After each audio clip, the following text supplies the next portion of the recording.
एकदा एक छोटा गोंडस कुत्रा होता ज्याचे नाव बब्बू होते. बब्बू खूपच शरारती होता आणि त्याला जंगलात धावत खेळायला आवडत होते. एका दिवसाला बब्बूला जंगलात एका छोट्या सुंदर फुलपाखराने पाहिले. फुलपाखराचे पंख चमकत होते आणि बब्बूने त्याचा पाठलाग करायला सुरुवात केली. फुलपाखराने बब्बूला एका सुंदर फुलांच्या मैदानात नेले. तिथे बब्बूला आणखी काही नवे मित्र भेटले. एक गोंड ससा, एक चपळ खार आणि एक गाणारे पाखरू.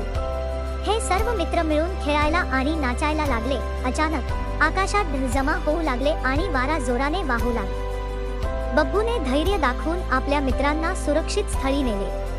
ते सर्व एका मोठ्या झाडाच्या खाली आश्रय घेऊन सुरक्षित झाले. वारा शमला आणि सूर्य पुन्हा चमकू लागला. सगळ्यांनी हसून आनंदाने खेळायला सुरुवात केली.